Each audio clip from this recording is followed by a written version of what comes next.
Hey there, Renee Murphy from the Graduate Group team here. I'm our Senior Director of Lean Research and can't wait to share with you some of our latest research thinking here. So why do versus say? Well, lots of emerging data showing that humans are really bad at predicting our own behavior. Purchase intent scores are really broken, and researchers have known this for a while now, but we just haven't had great ways of working around it. But now more than ever, we do. And at the Garage Group, we don't believe that it has to be as complex as hooking electrodes up to people's heads and doing traditional behavioral science, that actually we can really uncover some of this rich stuff quickly and in a way that is not super expensive by running experiments. And we're going to talk about that today. So when we're thinking about building experiments to conduct research, there's some criteria that we think through.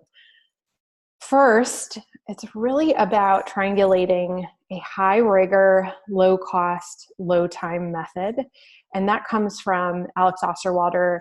He talks about this a lot, but we would add a layer of context to this as well. So yep, not just about triangulating high rigor, low cost, low time, but we have to take into consideration the organization and where the organization is at. So methods that we have to do they have to accommodate the org's need for like the level of data intensiveness. Will they accept smaller base sizes? Where are we at? What are their accepted methods?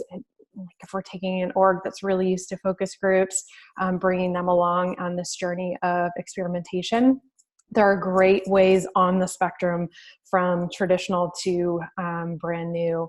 And we'll talk about that in future pieces of this blog installation. So stay tuned. And it's about building a body of evidence. Research traditionally said that it was a one and done test to see kind of what volume would be and purchase intent, et cetera. And that came from one test. Now, these experiments can be done iteratively, de-risking over time. And it's about a bunch of experiments, each experiment really focused in on testing what is the most critical assumption.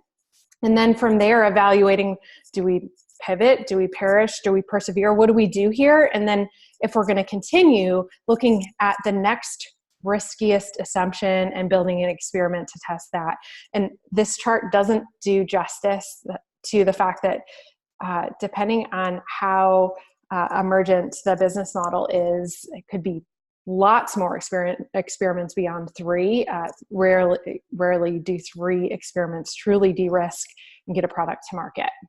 But essentially, at the end of the day, it's about building a body of evidence. And so there's less pressure on any one given test, but building the story instead.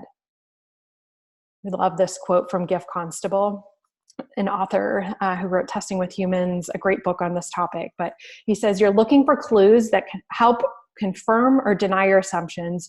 Your goal is not to compile statistically significant answers. Instead, you want to look for patterns that will help you make better decisions. And that's so true about this research mindset of this new era. So there's a couple of things to keep in mind when it comes to creating an experiment in this space. The real world constraints of big co's, sometimes we can't put stuff out in the wild, especially just yet. Like if it's just right out of the gate and we're just starting to de-risk something, it just might not make sense from a legal standpoint, from a confidentiality standpoint. It might not make sense for something to be out in the wild just yet. So there's two different kind of contexts that we look at doing experiments within. So in the wild, which is publicly facing and people don't necessarily know that they're part of a test, or it could be recruited. So we're recruiting participants kind of from a traditional recruiting mindset, but doing some really out there tests that push the boundaries. So this doesn't have to be just traditional, even though folks are still being recruited. The benefits of in the wild are that you're going to get more of a real world read on how an idea will do. And it's without the influence of that research mindset of these participants knowing that they're part of a study. Recruiting, though, The benefit is it allows targeting within specific segmentation criteria. So how we've designed this against, is it winning with these people? How is it working? Also, you get the benefit of participants being under confidentiality agreements. The drawbacks for in the wild, though, is that the idea is out there for competitors to see. The claims have to be able to be substantiated, and you must be able to fulfill orders if you're charging money.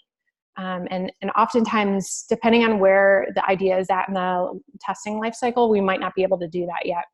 So on the recruiting side, though, the drawbacks are that participants are in this research mindset and they may see through some of these offer tee-ups. So it may be less behavioral than what we wish it would be. But lots to do within these two different camps. And in the next blog installation, we're going to move forward in explaining a bunch of different experiment types that we've been doing over the past 6 months. So hope to see you then.